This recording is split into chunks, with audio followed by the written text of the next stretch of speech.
What's going on, guys? This is the Red Rogue, and I hope you're all doing well today. With Season 1 of Dragonflight finally underway, it's time to start talking about rogue talent builds. This will be an ongoing series of short-ish videos where I discuss one talent build at a time. For our first episode, we'll be looking at Outlaw rogues and Mythic Plus content. This is the build I've primarily been using at the beginning of Dragonflight and with the first week of Mythic Plus opening, though I have found that it offers excellent mobility, our full suite of defensive options, as well as extra utility and self-healing. I'll leave an import link to both this build and a very small talent variation of it that offers a little bit more damage. Being that this is a build guide and not a total spec overview, this is going to be what I'd consider a more intermediate level explanation guide. If you folks are interested in them, I could offer some more beginner-friendly guides as well, but for these next few episodes, we'll be getting right into talent loadouts, reasoning for these choices, pros and cons, etc. This video will be timestamped, by the way, so feel free to jump around to stuff that you want to hear more about. A quick list of what I'd consider the pros and cons to this build to start off with. For pros, if you liked Kyrian, Outlaw Rogue, and Shadowlands, then this build will feel very similar. Frankly, in general, it feels the most like Outlaw did in Shadowlands regardless of what covenant you were, with its high actions per minute and oodles of cooldown reduction. You should have little to no energy regeneration issues, except maybe if you're a fresh level 70 and haven't gotten any dungeon gear yet. You really don't need much of any haste at all in this setup from my experience though, and even when avoiding it as much as I could, I didn't really feel any negative impact on the rotation speed. This build also picks up virtually every defensive, mobility, and utility cooldown that you should feasibly need for Mythic Plus, as a big benefit of rogues in general is that they're really damn hard to kill. For cons, if you didn't like Kyrian, Outlaw, and Shadowlands, then you won't like this one, as we do take Echoing Reprimand and Resounding Clarity for talents. This build also uses the new cooldown, Keep It Rolling, which can feel a bit awkward to use at first and has a lengthy cooldown, even with our lower cooldown reduction from passives modifying it. It also has a couple little quirks that can result in lower damage than its sims if you're not using Keep It Rolling efficiently, which does require remembering a few extra rules. And to get this out of the way, because I always get people who ask about stat weights and whatever for any guides I do, so here's the boring correct answer. Sim any new gear you get via the TOPGEAR method on RAIDBOTS. If enough people want a short video on the topic, then I'll do it, but it's really as simple as just downloading Simulation Craft, the add-on, typing in /simc, and copying that text blob into the TOPGEAR method on the RAIDBOTS website. Your gear will change which stats are worth more or less based on how much or little you have, and your talents will as well. So stat weights are frankly a relic of WoW's past and aren't really that meaningful outside of giving you like a very vague understanding of the current status of your current equipment.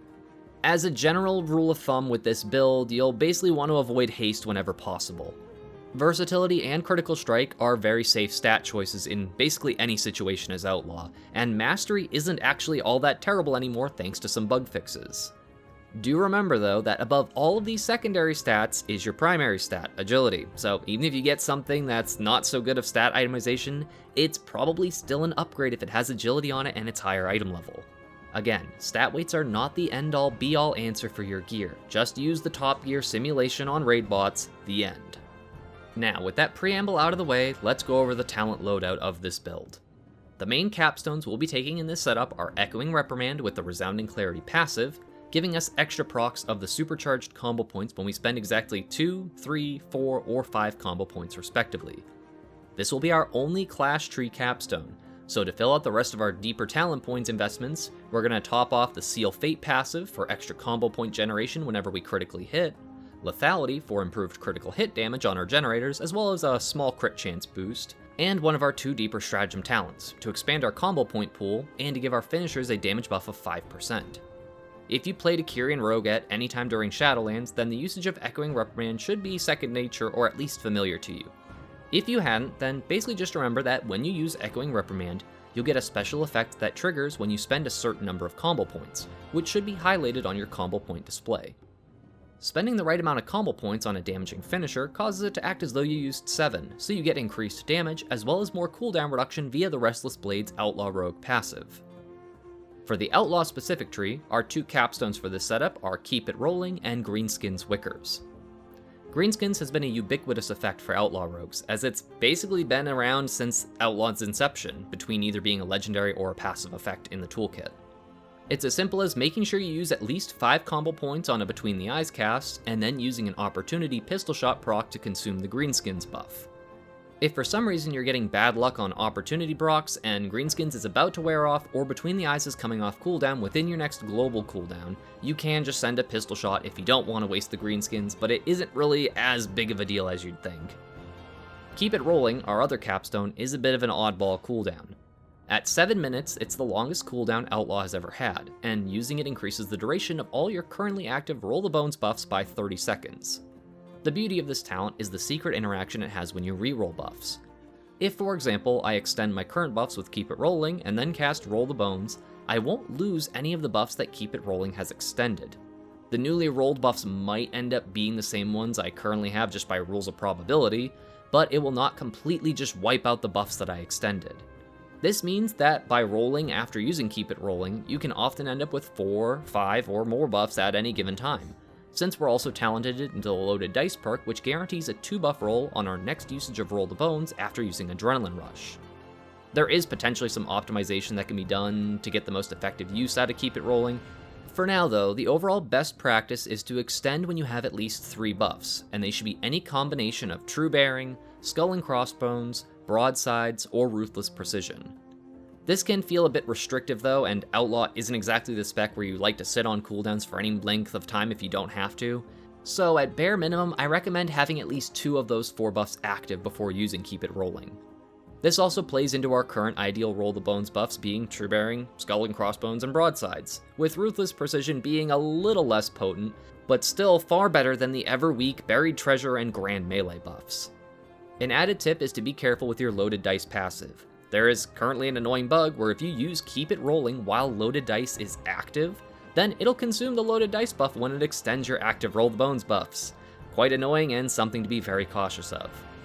Another talent that, while not a capstone, is quite a major component to basically all Outlaw builds, and that is Fan the Hammer.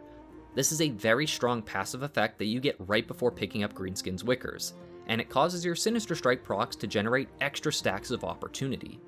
When you cast a pistol shot, you'll instead cast up to 3 total pistol shots, and all of them are buffed by both opportunity and the quick draw passive.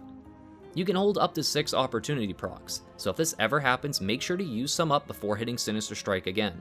Otherwise you run the risk of throwing away those extra opportunity stacks by refreshing it at max stacks.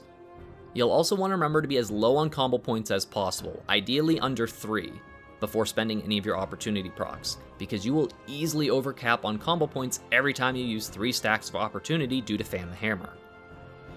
As an addendum and talent option change, for those who might notice how nearly identical this build is to the one on the Ravenholdt setups, I opt out of Weaponmaster so that I can take Grappling Hook. This is by nature a DPS loss, as Weaponmaster is a pretty solid talent for a passive, and it's worth like a 1.3-ish% damage gain for my current character setup. If you choose to do that, you'll still have your improved Sprint and Shadow Step passives for mobility from the main tree, but Shadow Step is not affected by Restless Blades, whereas the Mighty Hook is.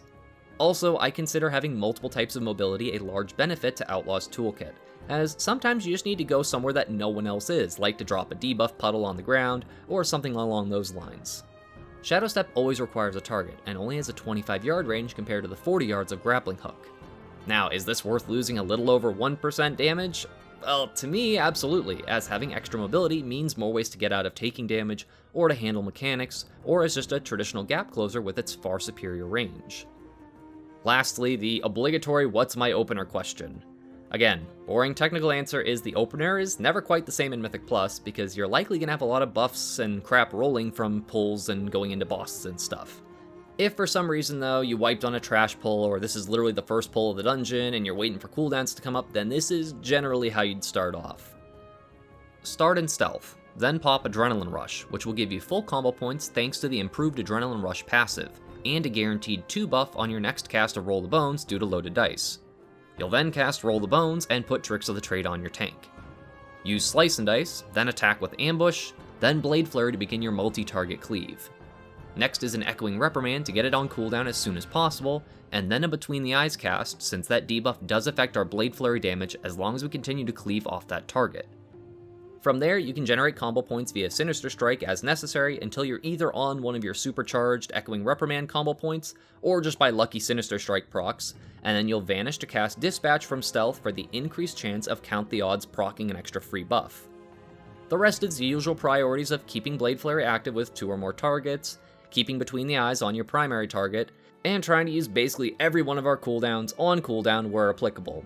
If the enemies that you're fighting are about to die in the next few seconds and you have another boss fight or a pull or something like that coming up, then don't waste anything if they're going to die before you can get any meaningful use out of them. Usually if it's like less than 4 seconds, don't bother. I know the other main build with Shadow Dance and Hidden Opportunity is quite popular at the moment. I have been messing around with it in keys, and I'll be putting together a video on it as soon as this one's done.